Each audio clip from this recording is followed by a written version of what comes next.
करना होता तो पहले उनकी आराधना करेंगे तब न विद्या मिलेगी, है ना। अगर बच्चा भूखा होता है तो रोता है तब न माँ उसको दूध पिलाती है। तो माता सरस्वती से कुछ पाना है तो उसकी आराधना करना पड़ेगा, है ना। हे वीणा वादिनी श्वेत वस्त्र धारिणी ज्ञान की भंडार दे, हे वीणा वादिनी, हे वीणा वादिनी श्वेत वस्त्र धारिणी ज्ञान की भंडार दे, हे वीणा वादिनी। झंझनाती वीणा के तार तू झंकार दे, झंझनाती वीणा के तार तू झंकार दे, और सुर ताल छंद लय कंठ में उतारनी, हे वीणा वादिनी श्वेत वस्त्र धारिणी ज्ञान की भंडार दे, हे वीणा वादिनी। आज वरद हस्त तू सब पर है फेर माँ, आज वरद हस्त तू सब पर है फेर माँ, अब करे नेक कर्म सब कर्म फल दायिनी, हे वीणा वादिनी श्वेत वस्त्र धारिणी ज्ञान की भंडार दे, हे वीणा वादिनी।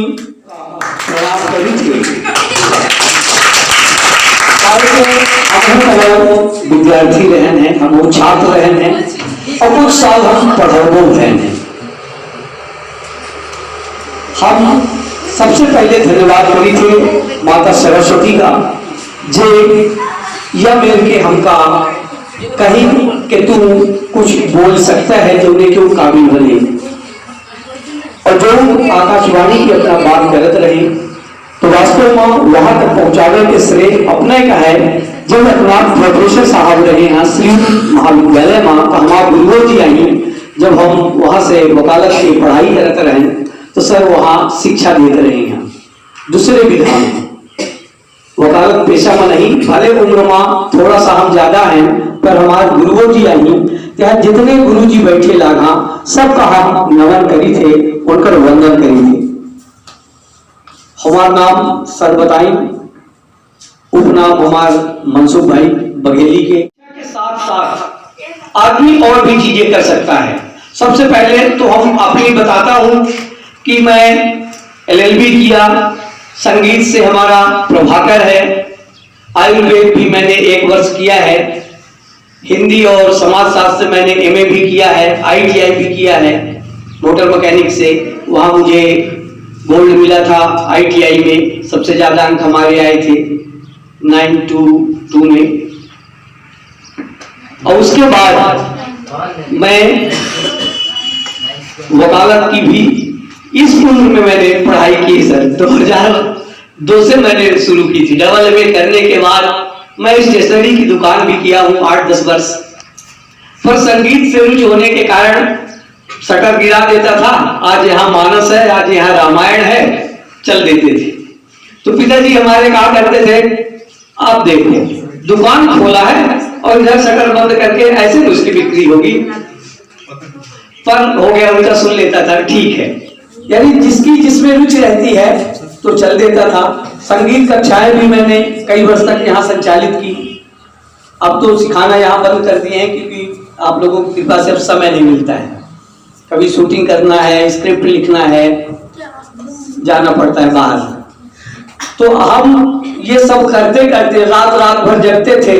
शुरू में जब रामायण और मानस गाने हम लोग जाते थे तो इंतजार करते थे कि कब रात को 12 बजे जो अच्छा गाता है वो किनारे हो जाए तो हारमोनियम छूने को मिल जाए।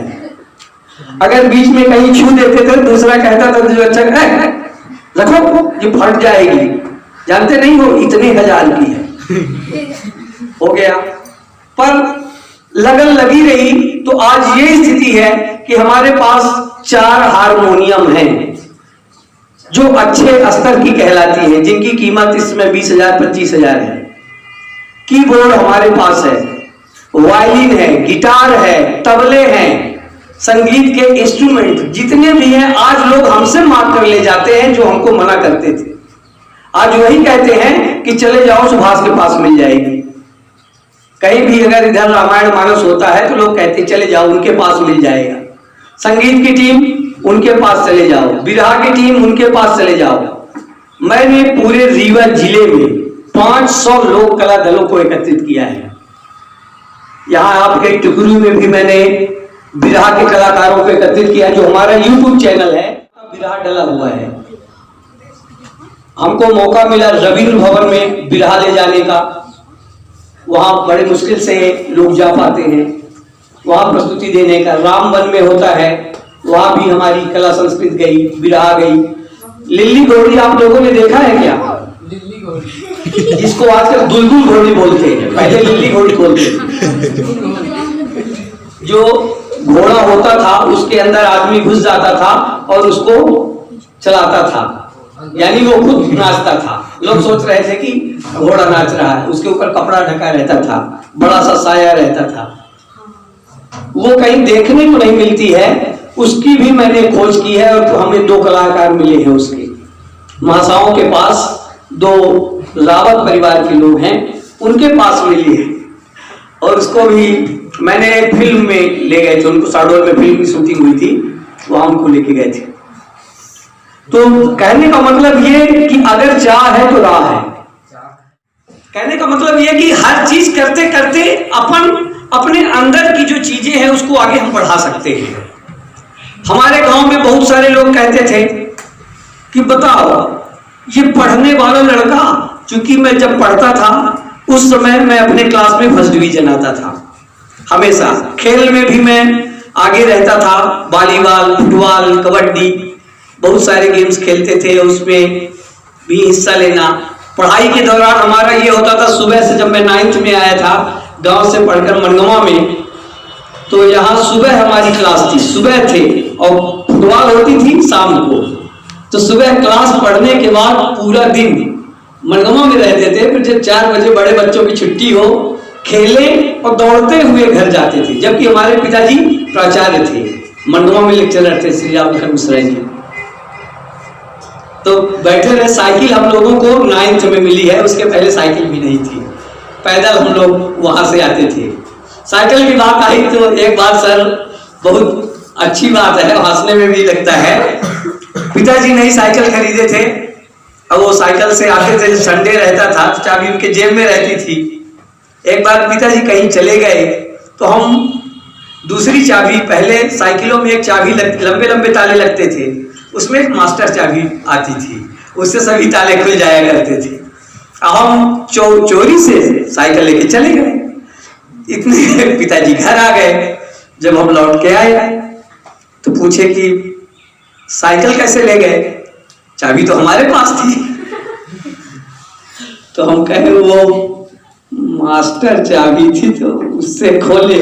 अच्छा, जब लेक्चरर चाबी है तो मास्टर चाबी से क्यों खोले? लेक्चरर किसको बोलते हैं जानते हो? जो व्याख्याता होते हैं। हायर सेकेंडरी स्कूल में जो व्याख्याता होते हैं उनको गांव में पहले लेक्चरर बोलते थे। तो ऐसी हम लोग गाने जाते थे तो पिताजी कभी कभी कह देते थे कि यहाँ गाने नहीं जाना है, तुम ये काम करो। अब किसी के यहाँ कार्यक्रम कह दिए कि आना है और वो बोल दिए नहीं जाना है, तो उसके बाद भी हम लोग जबरदस्ती जाते थे। तो अंदर की जो चीजें हैं उसको कभी दबाइए नहीं आप लोग, कि किसी के कहने से उसको आप लोग दबा लीजिए। अंदर की जो प्रतिभा है उसको बाहर निकालिए, परफॉर्म करिए, उसको छुपाइए नहीं। और हर व्यक्ति के पास, जैसा बता रहा हूं कि हर व्यक्ति के पास कुछ न कुछ ऐसा विशेष गुण होता है जो वो व्यक्ति को महान बनाता है। और ऐसा नहीं है कि आप गांव से हैं तो आप बड़े नहीं बन सकते हैं। अगर आप लोग अपने अंदर की जिज्ञासा हम तक पहुंचाना चाहें, पहुंचा सकते हैं। जो भी तो अपने आप में कमिटमेंट होता है कि नहीं मैं ये कर सकता हूं, नहीं ये मैं कर लूंगा, नहीं मैं करके रहूंगा। ये 3 चीजें होनी चाहिए और 3 यल होना चाहिए, यानी लगातार लगन से लगे रहे। कोई भी काम करते हैं, अगर ये बताइए कि कोई भी पेड़ लगाते हैं तो कम से कम 5 वर्ष बाद फल देता है, तो उस पेड़ की कितनी सेवा करनी पड़ती है। उसको अच्छे से गुड़ाई करते हैं, उसमें पानी डालते हैं, खाद डालते हैं, तब वो बड़ा होता है और फिर फल देता है। और फिर कब तक फल देता है कि हमारे नाती पोते खा सके। कहते हैं कि इसको हमारे बब्बा ने लगाया था। उसी तरह हम जो भी काम करते हैं तो हमारे आने वाली पीढ़ी को भी मिलता है। आप ये सोचते हैं कि हमारे पास संसाधन नहीं है, जो भी हम काम कर रहे हैं उसको अच्छे तरीके के साथ हम अपना काम करें तो सोचते होंगे आप लोग कि सिर्फ 24 घंटे होते हैं और उस 24 घंटे में हम कैसे कर लें, पढ़ाई भी करना है, घर का काम भी करना है, स्कूल भी जाना है, इधर उधर करना है ना। तो इसके लिए आपको क्या करना चाहिए, उस 24 घंटे को हमको डिवाइड करना चाहिए कि कितने घंटे हम पढ़ाई को दें, कितने घंटे हम अपने होमवर्क के लिए दें, कितने घंटे स्कूल के लिए दें। जब हम हर चीजों को डिवाइड कर लेंगे तभी हम काम कर पाएंगे। और दूसरी बात, हम आज का काम कल पर न छोड़ें, हो गया आज नहीं कर रहे कल कर लेंगे। अगर आप रोजाना अपना काम समाप्त कर लेंगे तो आपको कोई जरूरत नहीं पड़ेगी कि कल आपको ज्यादा मेहनत करनी पड़ेगी। अब देखिए, चाहे एक मजदूर हो, चाहे एक शिक्षक हो, चाहे एक राष्ट्रपति हो, सबके पास कितने होते हैं, 24 घंटे।